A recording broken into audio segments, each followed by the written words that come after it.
All right, it's that time again. Wine Wednesday, winemaking under the sea. Yes, that's correct. Cheers. Winemaker Gustavo Gonzalez of Mira Winery. Good morning, guys. Good in honor of morning. Raul, who cannot be here. Yes, in honor of Raul.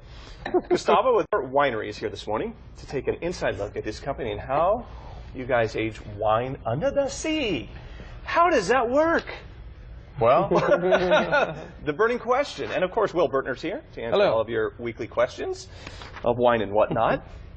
Do you want to get into the aging process? Sure. How Well, you do this? how does it work? Well, Yeah. we all sat around kind of like we're doing right now, thinking about what we can do that's different. And one of the ideas came up. We've been reading about ships that had been found sunken in the sea with the champagne and whatnot, and that the wine was unbelievable. So we thought, here's a crazy idea. Why don't we try to do that somewhere and see what happens? So we custom built 4 cages that hold 12 bottles each, and we hired a diving crew, and we found a place in the Charleston Harbor to set the cages down for us, 60 feet deep, and leave them down there for 3 months and see what would happen. You know, now Gustavo he's a legitimate winemaker. This isn't some like house winemaker or whatever, right? Just some guy that came out and said, hey, I'm going to talk about you. Hey. He was making wine from Mondavi for I don't know how many years it was. I mean, he was in charge of all the red wine coming out of Napa Valley.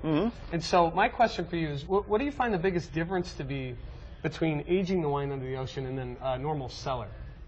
Well, the logistics are a little bit different from aging under the ocean, but if we're talking about the flavor profile, I was a little bit surprised because I wasn't really expecting that much of a difference after 3 months. Yeah. And the wine just seems like it's more aged, it's more evolved, it's more open, and just a lot more complex than the onshore version. And this is just after 3 months. Wow. After 3 months of doing that. So I mean, the whole idea of going under the sea has a lot of people talking. I mean, the process of this, and Will, we were talking about this, you see you have to, when you're putting wine in the water, or when wine's going in the barrel, differences in daylight, sunlight, keeping it dark, and the temperature of the water. Yep. How does that play into the factor here? I mean, Well, keeping it cool, right? Yeah, we were trying to have as many controlled aspects of the aging as we could, and one of those we thought was temperature. And we were trying to have the same kind of temperature as what we would have onshore, which is about 57, 58 degrees Fahrenheit.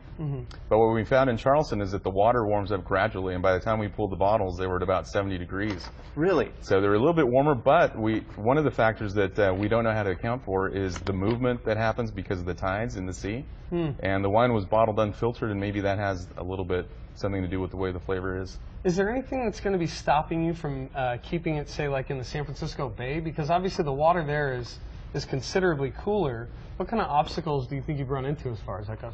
Well, I think in California we have many more regulations maybe that would make it a challenge to get in there. But we're definitely interested in trying it in somewhere in California because this is where we are, and seeing what the differences are. And it'd be, I think, an interesting comparison to see what an East Coast versus a West Coast type aging effect is.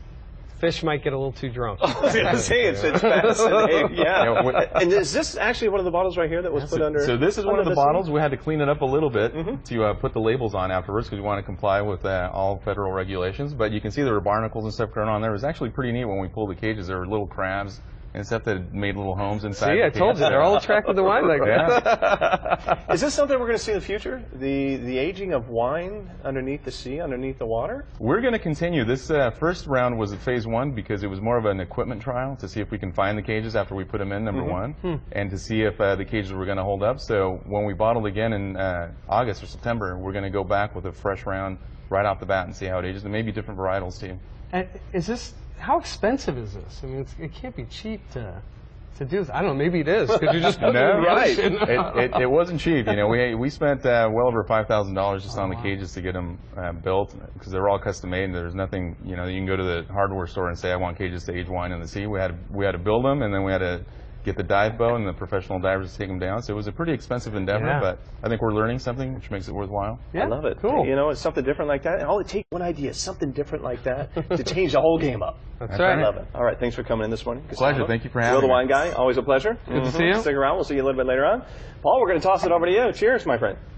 Gustavo.